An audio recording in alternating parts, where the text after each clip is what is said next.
সবচেয়ে কম পুঁজির ব্যবসা হচ্ছে এই ব্যবসাটি কিভাবে করবেন, কোন উপায়ে করলে বেশি লাভবান হতে পারবেন এবং কোনভাবে এই মালটি সাপ্লাই দিলে সবচেয়ে বেশি মার্কেটে ব্যাপক সাড়া ফেলবে। আজকের ভিডিওটি সেই আলোকে তৈরি করা হয়েছে। ভিডিওটি সম্পূর্ণ দেখবেন। চ্যানেলে নতুন হলে অবশ্যই সাবস্ক্রাইব করবেন। এই পাঁপড়টা দেখতে পাচ্ছেন, এটি রিং পাঁপড়, ঢোল পাঁপড় অথবা বিভিন্ন নাম রয়েছে বিভিন্ন জায়গায়। এজন্য আমি সরাসরি আপনাদের ভিডিওর মধ্যে ভালো করে দেখিয়ে দিচ্ছি। তো এটি মূলত তেলে ভাজতে হয়, পাম অয়েল তেল দিয়ে আপনার সম্পূর্ণরূপে ভেজে এই মালগুলো বিভিন্ন উপায়ে বিভিন্নভাবে নতুন উপায়ে প্যাকেটিং করতে পারবে। তো মূলত পুরাতন ব্যবসা নতুন উপায়ে যদি শুরু করেন তাহলে কিন্তু সেই প্রোডাক্টটি সুপারহিটভাবে মার্কেটে ব্যাপক সাড়া ফেলবে। তো জানেন এক সময় কিন্তু পাঁপড় খুবই জনপ্রিয় ছিল। তো এখনো কিন্তু ব্যাপক জনপ্রিয়তা রয়েছে এই পাঁপড়ের সঙ্গে যদি আপনি মশলা মিক্সার সুন্দরভাবে করতে পারেন। তো মূলত আমরা যেহেতু ফুড আইটেম দেখি, বাচ্চা কাচ্চাদের আকর্ষণীয় খাবার দেখি, সব কিন্তু পাঁপড় আইটেম, চিপস আইটেম। তো এগুলোর সঙ্গে কিন্তু বিভিন্ন ফ্লেভারের মশলা যুক্ত করে এগুলো মার্কেটে ছাড়ার ফলে বাচ্চা কাচ্চারা খুবই ব্যাপক হারে খায়। কেননা এইগুলোর সঙ্গে মুখরোচক যে মশলা যুক্ত করা হয়েছে সেই মশলাগুলোর কারণে কিন্তু মার্কেটে সেই প্রোডাক্টগুলো ভালো চলে। আপনিও এই পাঁপড়টি যদি ভেজে সঠিক উপায়ে প্যাকেটিং করে মশলাযুক্ত করে আপনি যদি মার্কেটে একবার ছাড়তে পারেন তাহলে আপনাকে পিছনের দিকে তাকাতে হবে। আর এই ব্যবসাটি করতে গেলে তেমন কোনো আহামরি লক্ষ লক্ষ টাকার প্রয়োজন পড়ে না। অল্প টাকা হলে এই ব্যবসাটি শুরু করতে পারবেন, হাতে গোনা কয়েক টাকা।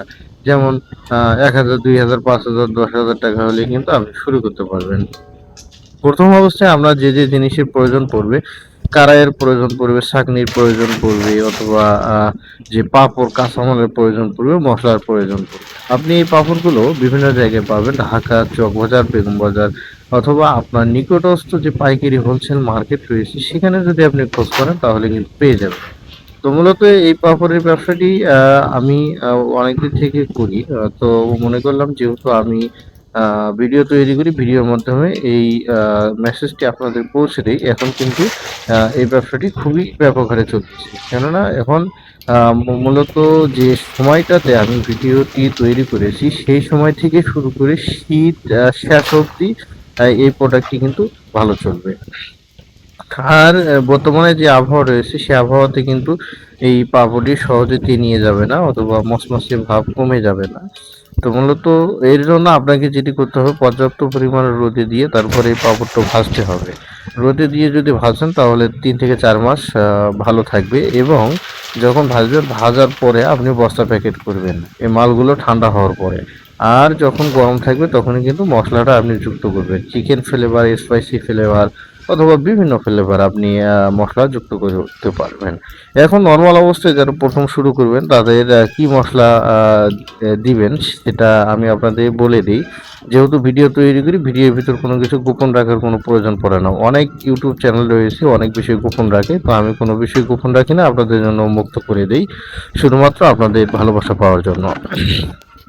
আপনারা এর সঙ্গে যে মশলাগুলো যুক্ত করবেন সেটি হচ্ছে জিরির গুঁড়া, মরিচের গুঁড়া, এবং বাজারে যে ম্যাগি মশলা পাওয়া যায় সেই ম্যাগি মশলাগুলো দিবেন। মূলত লুডুসের মশলার মতো এই মশলাগুলো সবজি, কাঁচা সবজি অথবা সিদ্ধ সবজির সাথে অনেকে ব্যবহার করে খায়, সেই মশলাগুলো দিবেন। এবং রাঁধুনি যে বিরিয়ানির মশলা রয়েছে সেগুলো যুক্ত করতে পারবেন।